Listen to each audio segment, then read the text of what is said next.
What's up, everybody? It's your boy Wes Grand. You watching Urban Nerd. This is the channel where I give my nerd views on today's nerd news. Well, today I'm giving my review on episode of season 5, episode 8, called "The Last Day of Agents of S.H.I.E.L.D." Yes, this episode was okay. Not a lot of action, but there definitely was some twists and stuff like that. It was kind of freaky because it was an episode where it was going back to the past, go back to the forward, sort of like what Arrow does on the CW. But it's past that didn't happen because I'm like, I don't remember none of this happening. When is this happening? And it was kind of freaking me out because I didn't know what was going on. Because I was like, when? I've watched all the seasons. I don't remember this little girl being around them so much. When did this happen? And I'll tell you later, like, where I find out when did this happen in the end. But in general, we start off with, in the beginning, it's Cassius talking to Sonara, you know, the Kree. And they're kind of pissed off, and they figure, like, you know what, we need to teach these humans a lesson. So, you know, you don't know what they're doing, but you've got Yo-Yo, you got Mac down there with Flint, who, you know, controls like rocks, I believe. And yeah, they're trying to figure out, they're going to the level 3 where the weapons that Fitz said he left there, and they go there and they see one of the Krees put in the smoke. And then they wait for him to leave or whatever, and then they're like, wait a second, where's all these, like, aliens? And we're like, isn't that a good thing? He's like, no, because where did they go? And then I realized that the Kree left open the elevator so that these aliens could go down and pretty much kill the humans. And that's when they go down there, and they see everybody's getting hurt, everyone's getting killed. And then, they go to try and find out what happened. Meanwhile, you've got Daisy and I forget what his name, Agent Coulson. You got Daisy, Coulson, May, and they meet up with, you know, May and what's that, Enoch.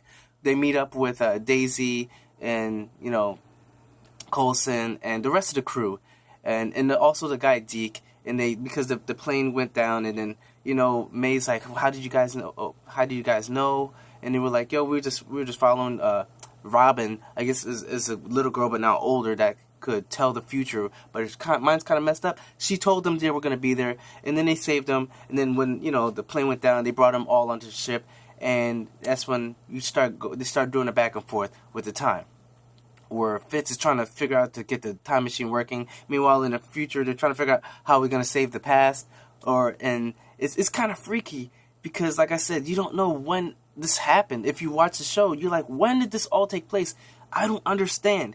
But then it goes back to, you know, the Yo-Yo and Mac and the kid Flint and these aliens. And Yo-Yo, I think Mac has an idea, but the people were going against them because they were like, yo, it's your fault, what is happening?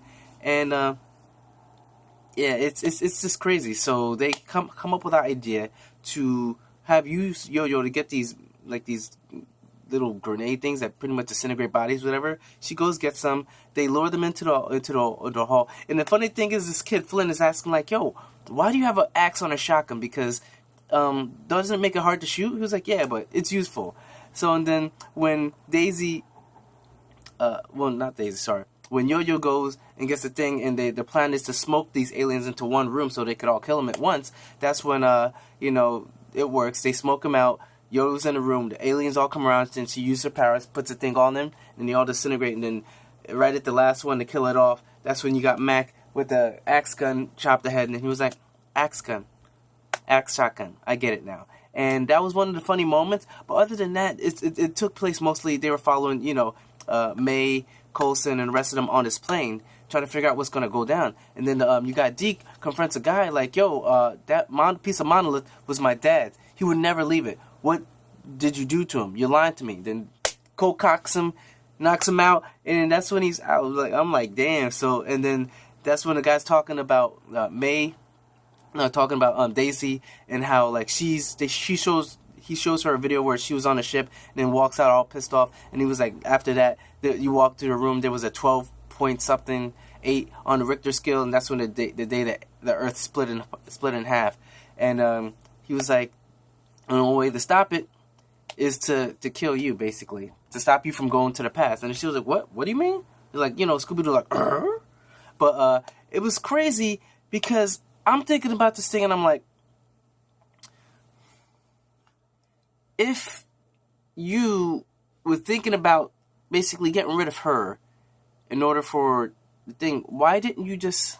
I guess they didn't want to leave it the chance, leaving them on the surface. But with all the aliens and all the gravity stuff, why did they bring them all together so they could work as a team and get, to overpower them? I guess maybe they thought with their crew that they would be able to overpower them and kill them.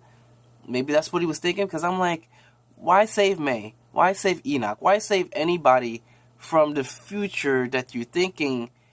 If you, like, right off the bat, you could have caught them with a, like, ambush, like, boom, boom, shotguns, shoots, like, if you had any weapons. I mean, granted, they didn't seem like they had weapons. All they pretty much had were knives. So I guess they figured get them close quarters, lock them up, and then split them apart. Because that's what they did. They locked Fitz and Simmons inside the room. Meanwhile, they were trying to, take out Daisy, I guess.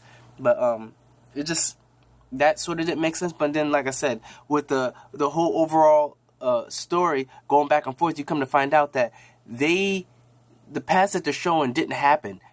The past that they're showing happens after they get back from the future, back to the past, and then that's when they start watching the little girl. So the whole thing is, that's why they're frustrated, because they've been already to the future. They came back to the past. Now they're trying to figure out a way with a time machine or something like that to utilize to stop the whole thing, the Earth, from breaking apart.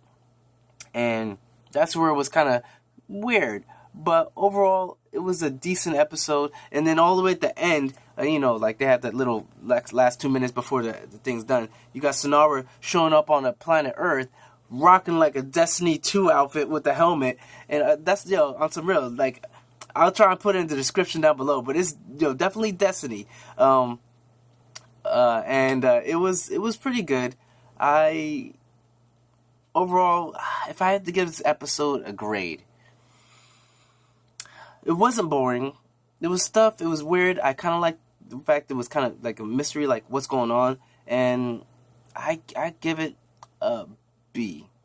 Maybe, yeah, I'll give it a B. I won't give it a B minus because I did like the whole room and shotgun and, Yo-Yo. She's beautiful too. Whenever Yo-Yo's on screen or whatever, she's doing her thing, I like the episode. So for the most part, that's why I'll give it. I'll give it a B, and that's pretty much all that happens. They try to take out, Daisy, and it didn't work. They fight her.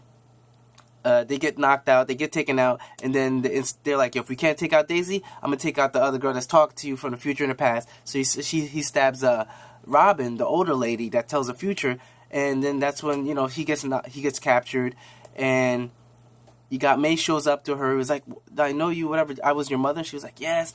And she whispers in her ear what happens, like how they save a future. And then at the end, they're like, oh, we just got to I know how to save the future. We just need to find who Flint is. Which, Coulson knows who Flint is. So that's how I guess they're going to get back to the past or something. Maybe, I'm thinking, maybe he'll be able to control the monolith, gather up more. If he can tap into what it's made of, maybe he can somehow use his powers to gather back up. So I'm thinking maybe that might be what it is. So, other than that, like I said, episode graded is a B. I know it seems like I'm going back and forth or whatever, but that's the way the episode was anyways. So just deal with it. All right. Remember to share, comment down below if you like what I do. Check out my other videos. Check out my other reviews of my other shows I watch. Remember to tell your friends, tag it, comment down below, because I like to hear feedback. I like to talk about the shows that I'm talking about now with you guys. So remember to subscribe. Check out my last video of the Agents of S.H.I.E.L.D. and check out my playlist of the TV shows I review. So remember, I'm Wes Grant. You've been watching Suburban Nerd. You've just been nerdified. Catch you guys on the next review.